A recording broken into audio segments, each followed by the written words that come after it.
आचार्य श्री विद्यासागर जी महाराज ने अपनी वाणी में एक बड़ी सुंदर बात कही।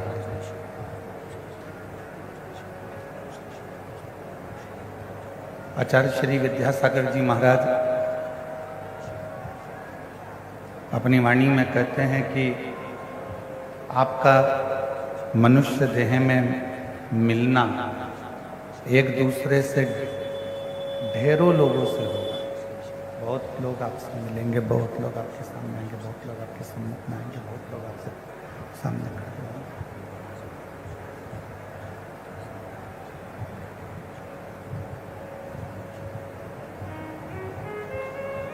प्रतिदिन हजारों लोगों से, प्रतिदिन लाखों लोगों से आपका मिलना होगा। आचार्य श्री विद्यासागर जी महाराज अपनी वाणी में कहते हैं कि संसार में जन्म लेने के बाद ढेरों लोगों से आपका मिलना होगा, ढेरों लोग आपसे मिलेंगे, ढेरों लोग आपसे मिलेंगे। और उनके मिलने में आचार्य श्री विद्यासागर जी कहते हैं कि जितने भी संसार के लोग आपको मिले,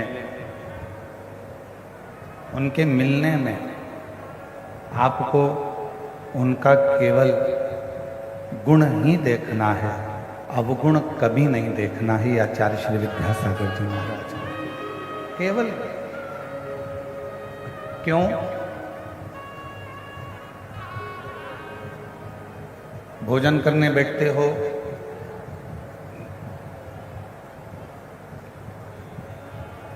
भोजन ग्रहण करने के लिए बैठते हो तो जो थाली में श्रेष्ठ होता है, थाली में जो बहुत अच्छा होता है, हम पहले वही देखते हैं।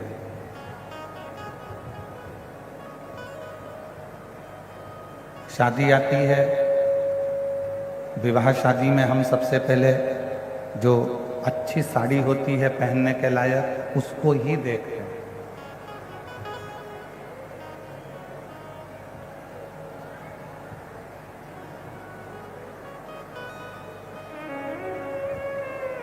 पीछे की आवाज खोलो, साइड की आवाज खोलो।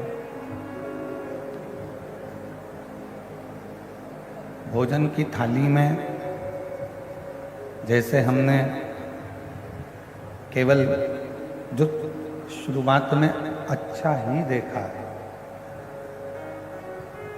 उसी तरह शादी में, विवाह में प्रेशर ही नहीं खोल रहे हो तुम लोग। अंदर का भी प्रेशर नहीं है तो बाहर का प्रेशर कहाँ से आया?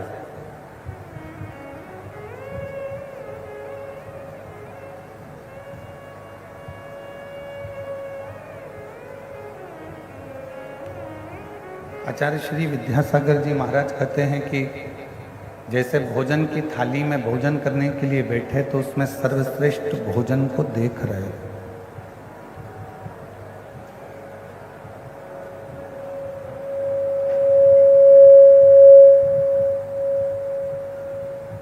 अलमारी खोली है वस्त्र पहनने के लिए, विवाह है, शादी है, तो उसमें श्रेष्ठ वस्त्र ही देख रहे हो।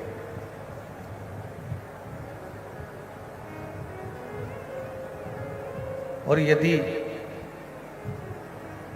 किसी आसन पर बैठने के लिए जाते हो, सिंहासन पर बैठने के लिए जाते हो, कुर्सी पर बैठने जाते हो, तो वहाँ भी आप अच्छा ही देखकर बैठते हो।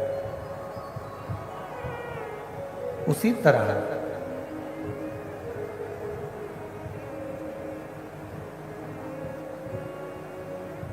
ये संसार सागर में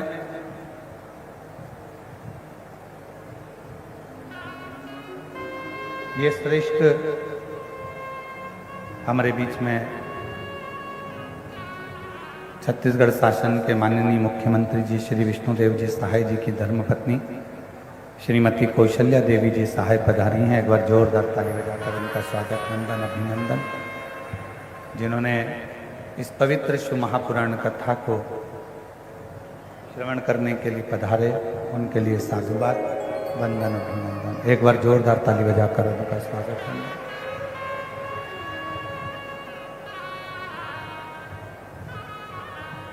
तो शिव कथा कर रही है, भगवान शंकर का संवाद कर रहा है, शिव महापुराण की कथा कर रही है। भोजन की थाली में भोजन श्रेष्ठ देखा जाता है, अलमारी में वस्त्र श्रेष्ठ देखा जाता है, बैठने के लिए स्थान श्रेष्ठ देखा जाता है। उसी तरह कोई से प्रतिदिन ना जाने कितने कितने लोगों से आपका और हमारा मिलन होता है, ना जाने कितने कितने लोग प्रतिदिन मिलते हैं। तो प्रयास करो कि उसमें जो हमसे मिल रहा है, जिससे हम मिल रहे हैं, जो हमसे मिल रहा है, जिससे हमारा मिलन हो रहा है, कोई हमारे सम्मुख में आया है, कोई हमारे सामने आया है, तो प्रयास ये करा जाए कि उसमें हम बुरा ना देखें, हम उसमें कुछ गुण देखें, अच्छा देखें। और जब हम उसमें से अच्छाई देखना प्रारंभ करेंगे, अच्छा ढूंढना प्रारंभ करेंगे, अच्छा ग्रहण करना प्रारंभ करेंगे, तो आचार्य श्री विद्यासागर जी महाराज अपनी वाणी में कहते हैं कि हमारे जीवन में भी अच्छाइयाँ आती चली जाएगी, श्रेष्ठता आती चली जाएगी। फिर कुछ गलत हमारे जीवन में नहीं रहे।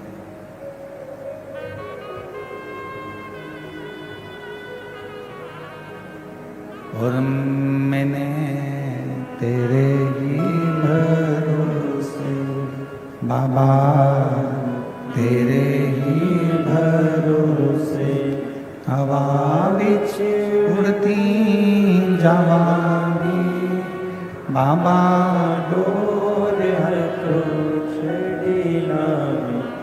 कटी जावानी। भोले मैं तेरी शंभू, मैं तेरी हवा बिच उड़ती जावानी बाबा, डोर हर कटी जावानी। भोले मैं तेरी शिव कथा शंकर का चरित्र का, शिव महापुराण का चरित्र का, शिव कथा कर रहे। और ये गुण हिरण्यकशिपु के पुत्र श्री प्रहलाद जी का भी है।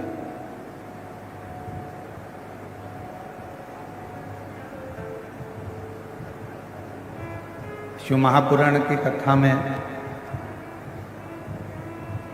हिरण्याक्ष के बेटे अंधकासुर और हिरण्यकशिपु के पुत्र प्रहलाद, दोनों की कथा।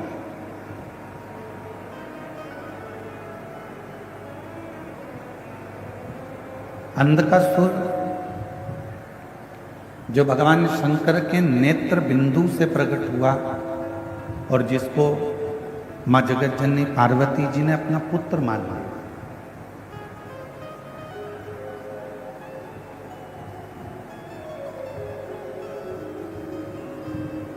अपने बेटे की तरह मान लिया। और वो पुत्र जब शिव जी के सम्मुख में मां पार्वती जी, मां जगत जननी, अम्बा, दुर्गा, भवानी, माता आदि शक्ति, जब पार्वती जी के सामने उस पुत्र को लेकर आई,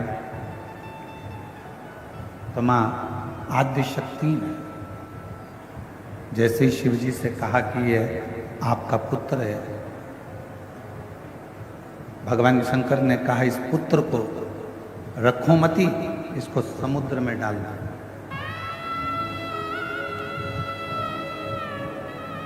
इसको रखना नहीं है, इसको समुद्र में पटक दो। पार्वती जी ने कहा इसको तो मैंने अपना पुत्र मान लिया, और कैसा भी है तो मेरा बेटा, है तो मेरा पुत्र।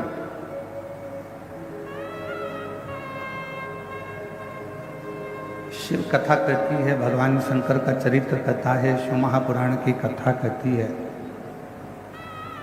भगवान देवादिदेव महादेव का चरित्र कथा है। झोपड़ी में रहकर भी अगर कोई भगवान का भजन कर रहा है, और महल में रहकर भी अगर कोई भगवान का भजन कर रहा है, भगवान उसके नाम से उसको नहीं जाने।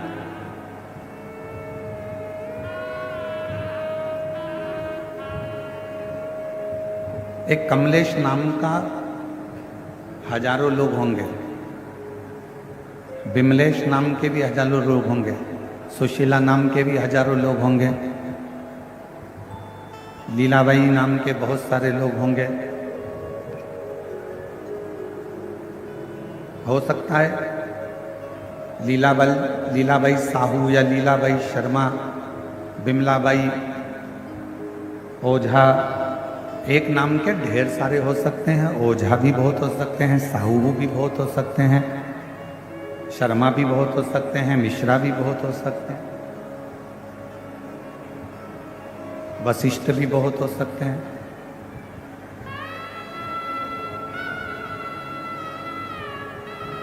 एक नाम के हो सकता है कि बहुत सारे लोग हों। मेरे शंकर भगवान के यहाँ आपका नाम नहीं चलता,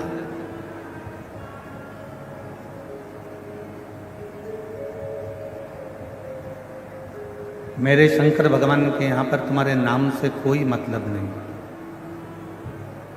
मेरे शंकर भगवान के यहाँ तो केवल एक ही चीज चलती है, और वो चलता है आपके हृदय का प्रेम। आप चाहे झोपड़ी में रहकर प्रेम करो, चाहे महल में रहकर प्रेम करो, वो केवल प्रेम से, केवल प्रेम।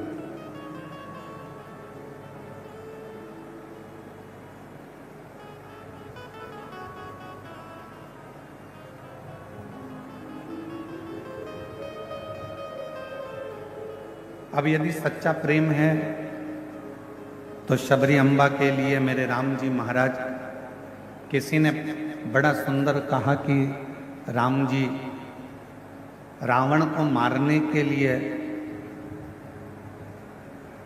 राम जी वन में गए थे।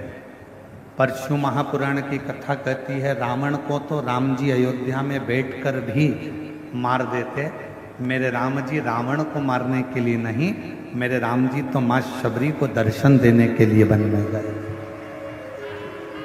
माँ शबरी को दर्शन देने।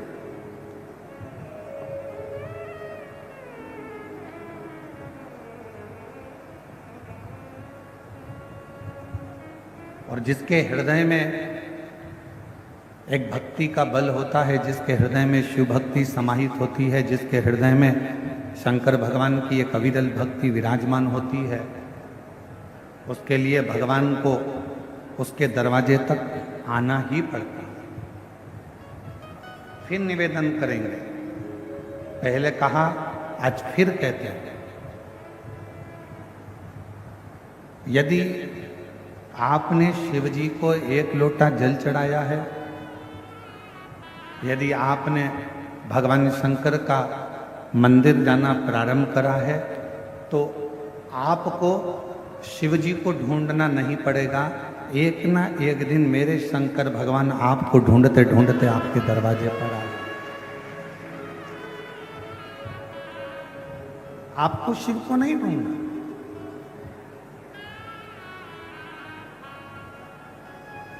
हमारे छत्तीसगढ़ शासन के माननीय मुख्यमंत्री जी की धर्म पत्नी जी के लिए मैं कहूंगा, श्रीमती कौशल्या देवी साहे जी के लिए, जब भी छत्तीसगढ़ में कहीं कथा होती है, दीदी मैं आपके लिए हमेशा यही नहीं, महाराष्ट्र कथा होती है तो वहाँ भी कहता हूँ, मध्य प्रदेश में हो, चाहे हरियाणा में हो, चाहे पंजाब में हो, चाहे कहीं पर भी कथा हो, मैं ये बात हमेशा कहता हूँ इस व्यासपीठ से कि कहीं पर भी कथा हो छत्तीसगढ़ में, और जरूरी नहीं कि केवल कथा का विशाल रूप होगा, बड़ी कथा होगी तो ही पहुंचेंगे। ये दीदी का ऐसा नेचर है, ऐसा स्वभाव है कि प्रत्येक अगर कोई आकर छोटा बच्चा भी कह देता है तो उसके यहाँ भी आकर वो खड़ी हो जाती हैं और कथा का रसतत्व। ये कितना भी ऊंचा सिंहासन क्यों ना हो गया हो, परंतु अपनी हृदय की और अपने संस्कारों की अनुकूलता के साथ चलते। बहुत बहुत साधुवाद है आपके साथ। और यही सरलता होना चाहिए।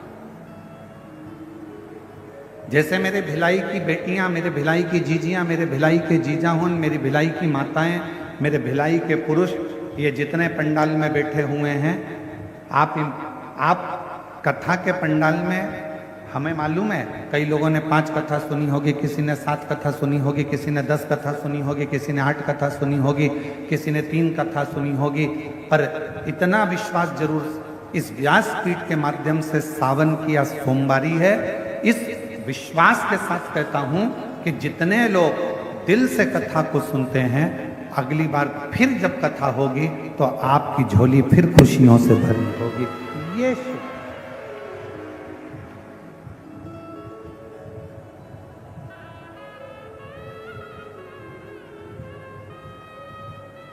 एक बहन जी ने पत्र लिखा, उस पत्र में लिखा, क्या गुरुजी इस शिव महापुराण में ऐसा क्या है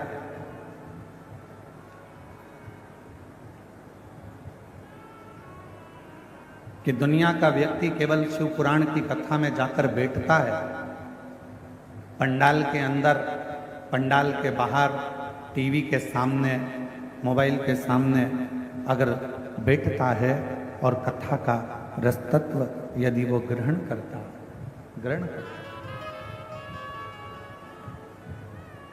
तो उसके मन की कामना पूर्ण हो जाती है।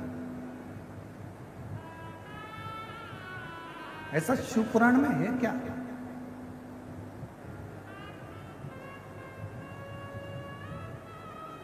और ये प्रश्न केवल आपका नहीं है, ये प्रश्न स्वयं चंचुला देवी ने भी तुमरुका जी से किया।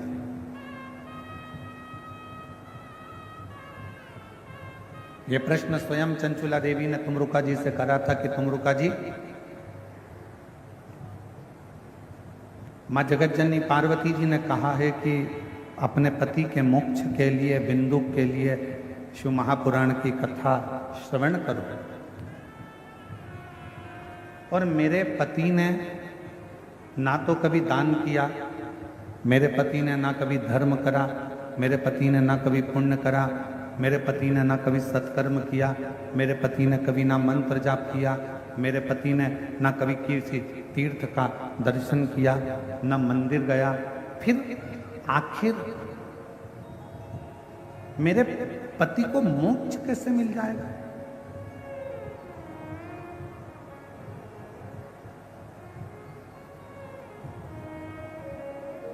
आज हम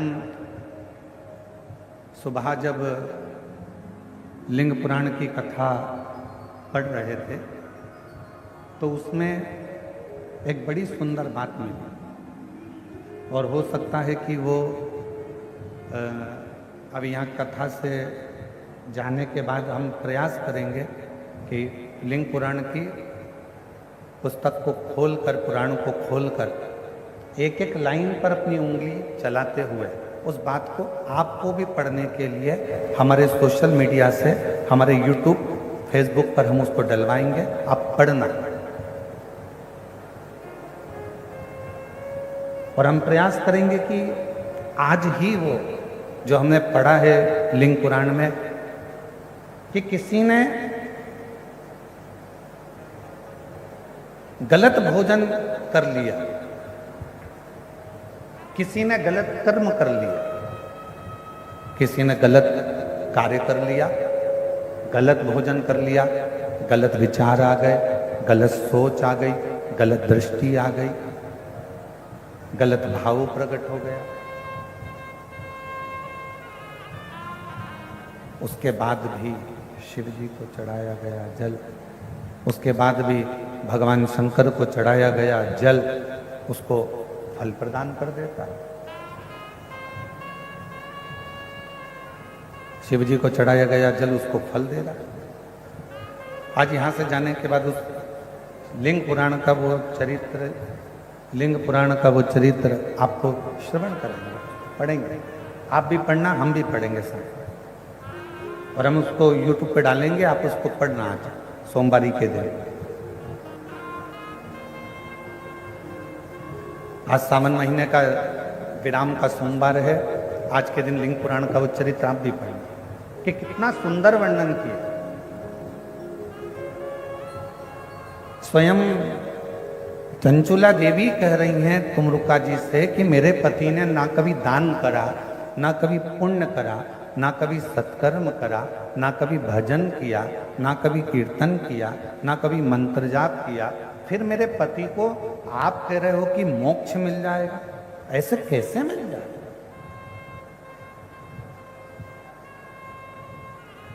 कैसे मोक्ष मिल सकता, कैसे मुक्ति मिल सकती? तुमरुका जी ने कहा ये केवल शिव महापुराण नहीं है, ये केवल शिव महापुराण नहीं है,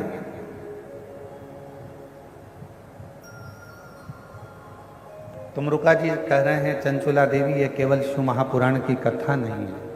चंचुला, इस शिव महापुराण के माध्यम से शंकर भगवान की वाणी हमारे श्रवण के द्वारा हमारे हृदय तक पहुंचती है, और हमारे हृदय में, क्योंकि ये पाप काय से होता है, हाथ से, इंद्रियों से ये पाप कर्म होता रहता है, ये शरीर के द्वारा, इंद्रियों के द्वारा। और इस इंद्रियों को शुद्ध कौन कर सकता? तो कहा ये आत्मा कर सकता। अब इंद्रियों को शुद्ध जब आत्मा कर सकती है, इंद्रियों को शुद्ध आत्मा कर सकती है, तो सबसे पहले शिव महापुराण की कथा करती क्या है? कथा जब हमारे कानों में से प्रवेश करती है और हमारे हृदय तक पहुंचती है, तो सबसे पहले शिव पुराण हमारे भीतर के जितने पाप होते हैं उन सबको समाप्त कर देती है और पुण्य की ओर आगे बढ़ जाती है।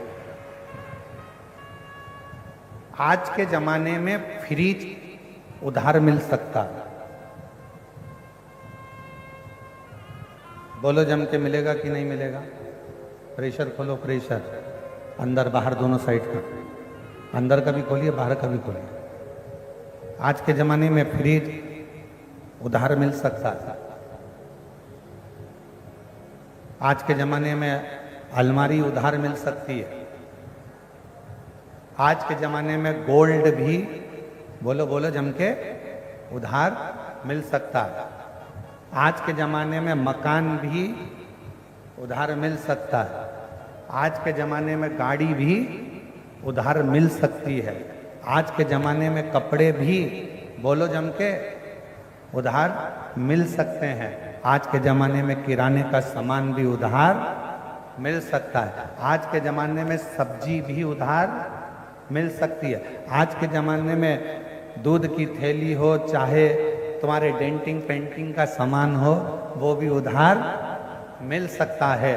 पर आज के जमाने में पुण्य कभी उधार नहीं मिलता, पुण्य हमें कमाना ही पड़ेगा। पुण्य उधार नहीं मिलेगा, पुण्य को तो तुम्हें कमाना ही पड़ेगा। और कोई तुमसे कह दे कि कोई का पुण्य, लोग कहते हैं हमारा पुण्य हमारे पति को लग जाए, पति का पुण्य पत्नी को लग जाए, बेटे का पुण्य बाप को लग जाए, बाप का पुण्य बेटे को लग जाए। ना ना ना ना, शिव महापुराण की कथा कहती है अपने कर्म का अपने को भोगना है, अपने को छींक आई है, अपने को छींकना है, अपने को खांसी आई है, अपने को खांसना है, अपने को अगर पेट दुखा है तो दवाई भी अपने को खाना है, पड़ोसी को नहीं। उसी तरह अपना पुण्य अपनों को एकाग्रित करना है, कोई दूसरा एकाग्रित नहीं करना।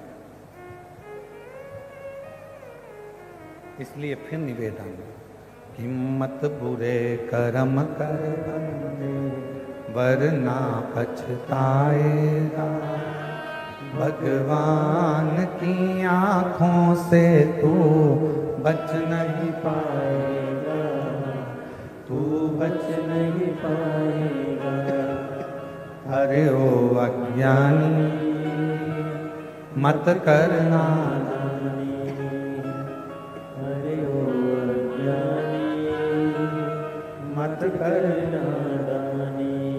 तेरे कर्म का फल भी तू ही पाएगा, जैसा किया तूने तेरे आगे आएगा। मत बुरे कर्म कर बंदे वरना पछताएगा। भगवान की आंखों से तू बच नहीं पाएगा, तू बच नहीं पाएगा। तो हम हमारा पुण्य खुद करना पड़ेगा। कपड़े उधार मिल जाएंगे, अलमारी मिल जाएगी, फ्रिज उधार मिल जाएगा, गाड़ी उधार मिल जाएगी, बंगला उधार मिल जाएगा, पर पुण्य उधार नहीं मिलता। पुण्य उधार नहीं मिलता।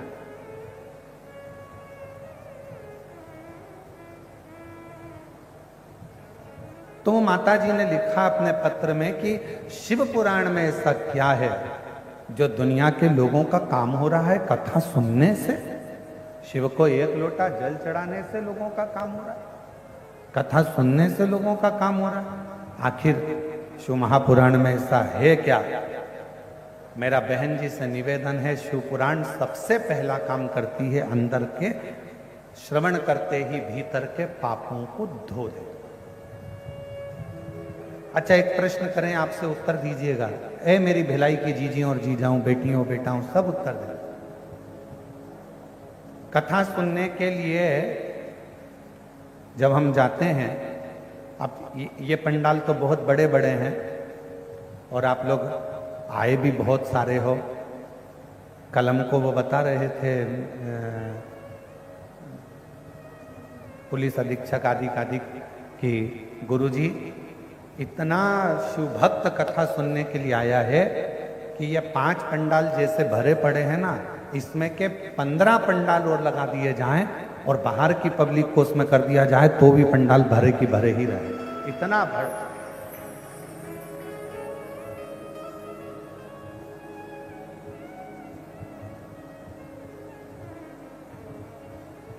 और आप लोग टीवी के माध्यम से, एलईडी के माध्यम से देख भी रहे हो। कल पुलिस के अधिकारी बंदूक कह रहे थे कि जितनी पब्लिक बाहर है, जितने 5 पंडाल जो भरे हैं, ऐसे 15 पंडाल और लगा दिए जाएं तो उसमें भी भक्त ऐसे ही भरा है। इतनी भगवान शंकर की इतनी बड़ी, तो क्या है शिव भक्ति? जैसे अब इतने बड़े पंडाल में तो चप्पल पहनकर भी आप लोग आ जाते हो, चप्पल भी साथ में रख लेते हो, पर दूसरी जगह कहीं कथा सुनने जाते हो छोटे से पंडाल में या अन्य मंदिर के अंदर, तो चप्पल मंदिर के अंदर ले जाते हो क्या? नहीं ले जाते ना, बाहर। कथा सुनने के समय चप्पल कहाँ रख देते हो? बाहर। तो जैसे शिव महापुराण की कथा कर रही है कि हमारी चप्पल जैसे बाहर रह जाती है, उसी तरह जब हम शिव महापुराण की कथा को श्रवण करने के लिए जाते हैं, बैठते हैं, तो हमारे भीतर का जो पाप है वो एक क्षण में निकलकर बाहर हो जाता है और पुण्य अंदर समाहित होता है।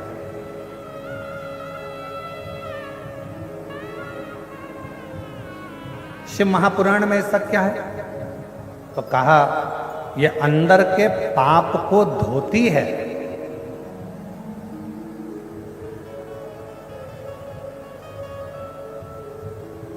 अंदर के पाप को समाप्त करती और फिर पुण्य को प्रकट करती। एक पत्र है,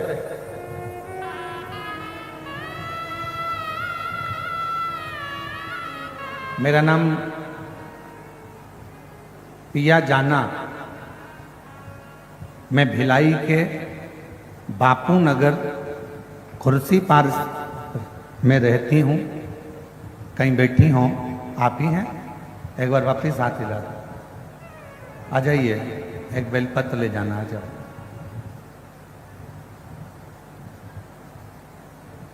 मैं भिलाई के, मेरा नाम प्रिया जाना है, मैं भिलाई के बापू नगर कुर्सी पार में रहती हूँ। मेरी मौसी की शादी को उन 50 साल हो गए थे।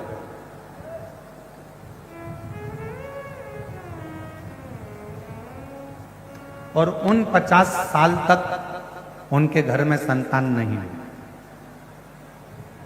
अब 50 साल जिसकी शादी को हो गए हो, उसके घर में संतान होगी? अरे जम के तो बोलो जरा, आवाज नहीं आई उधर वालों। होगी? हमारे मौसी को उन 50 साल हो गए थे, उनके यहाँ बच्चा नहीं था, और उन 50 साल में बच्चा नहीं हुआ। मेरी मौसी को सभी जगह के डॉक्टरों ने मना कर दिया था कि बच्चा नहीं होगा।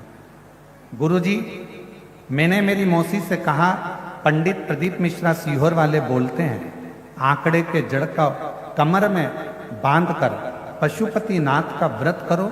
मेरी मौसी बोली, अब मेरा तो मासिक धर्म भी नहीं आता, तो बच्चा कहां से होगा? अब तो मैं मासिक धर्म भी नहीं आता, और मासिक धर्म नहीं आता तो बच्चा कैसे हो सकता? मैंने अपनी मौसी से कहा, मौसी, वो सीहोर वाले महाराज जी कहते हैं, अगर विश्वास पक्का है ना, और शिव महापुराण की कथा कहीं पर भी बैठकर सुनोगे ना, बाबा देगा जरूर। मौसी, अगर मासिक धर्म नहीं आता तो क्या हुआ? आप एक बार आंकड़े की जड़ तो बांधो, एक बार पशुपति व्रत तो करो। और मैं अपनी मौसी को, जिनकी शादी को उन 50 साल हो गए थे, मेरी मौसी को मैंने आंकड़े की जड़ बंधवाई, पशुपति व्रत करवाया, और बाबा की कथा टीवी के सामने बैठकर सुनवाई। बाबा, क्या सही में मेरा शंकर इतना सुनता है? और 50 साल में मेरी मौसी के घर में बाबा की कृपा से 25/7/2025 को 50 साल के बाद संतान की प्राप्ति हुई। शादी के 50 वर्ष के बाद पुत्र की प्राप्ति हुई है।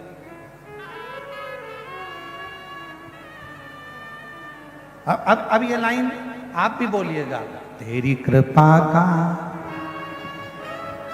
कब किस पर होगा, जरा से हम पर कर दो।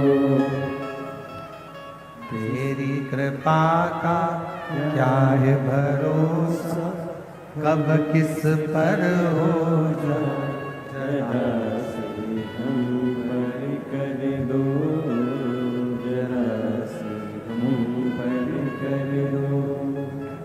जिस पर भी हो गई तेरी। इनकी मौसी के घर में बच्चा हुआ है। एक बार जोरदार ताली बजाकर स्वागत करिए साधु का। अब जरा विचार करिएगा, शायद मेरी बहनें जितनी बैठी हैं, मेरी जीजियां जितनी बैठी हैं, मेरे जीजा जितने बैठे हैं, आप लोगों के भीतर इस बात का आश्चर्य होता होगा, क्या 50 साल शादी के होने के बाद क्या औलाद हो सकती? क्या होगी?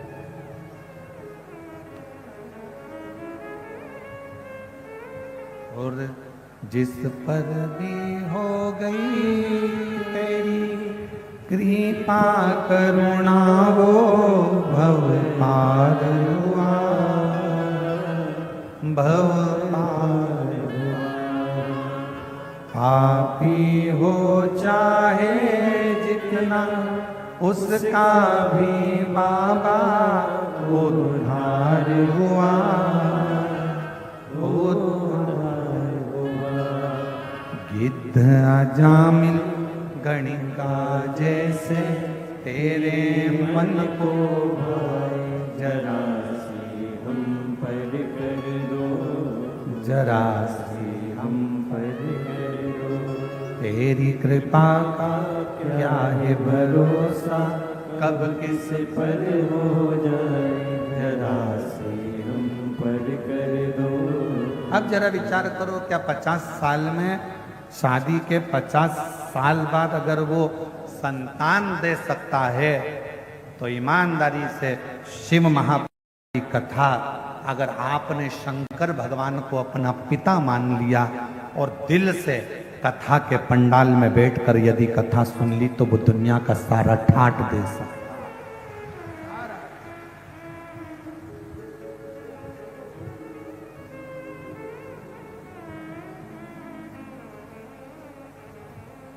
ऐसा दुनिया का कौन सा दुख है जिसको मेरा शिव नहीं काट सकता। प्रेशर बढ़ाओ, प्रेशर अंदर का।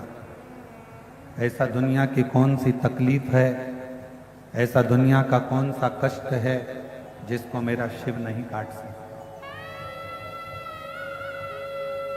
नहीं काट सकता।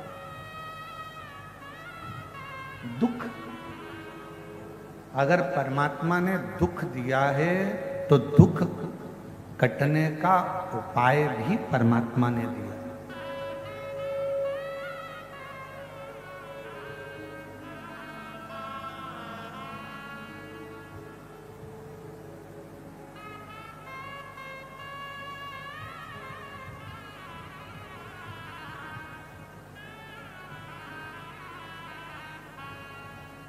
अगर भगवान ने थोड़ा सा कष्ट दिया है तो उसको काटने का उपाय भी दिया।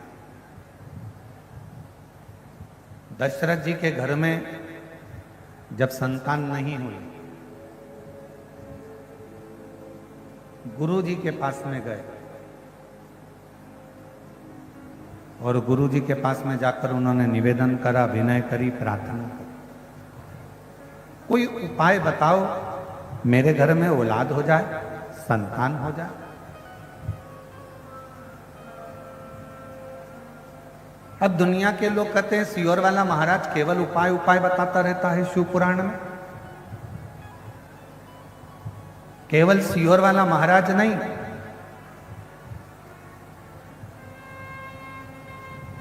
त्रेता में श्री दशरथ जी महाराज जी ने भी अपने गुरु जी से उपाय पूछा था कि मेरे घर में औलाद कैसे हो।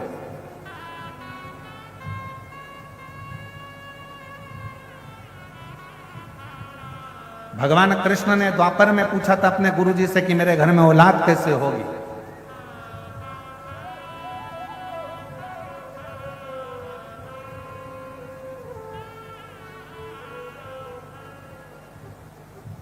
गोपियों ने पूछा था अपने वृद्ध माताओं से, गोपियों से कि हमें कृष्ण कैसे मिल सकते हैं, कैसे प्राप्त हो सकते।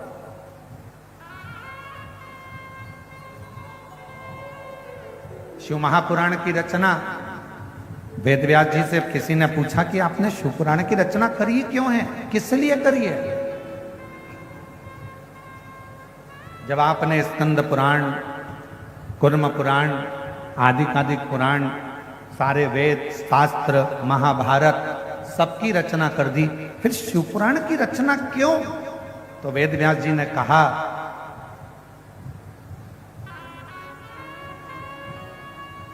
रामचरितमानस मनुष्य को जीना सिखाती है, श्रीमद् भागवत मृत्यु कैसा होना चाहिए ये श्रीमद् भागवत बताती है, और शिव महापुराण की कथा अपने मनुष्य देह में दुख कैसे समाप्त होता है ये शिव महापुराण की कथा बताती है।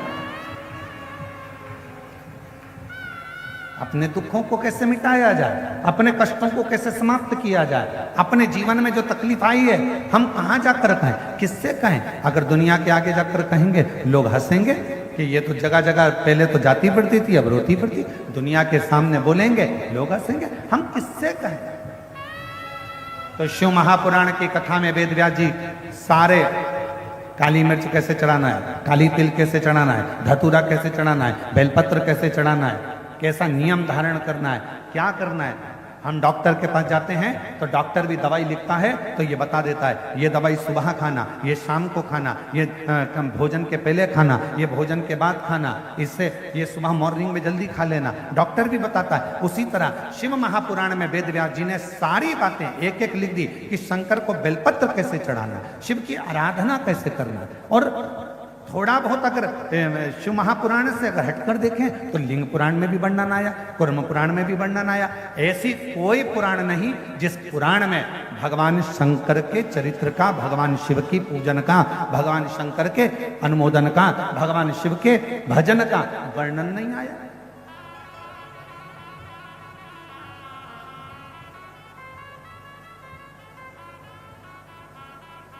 शिव की प्राप्ति है।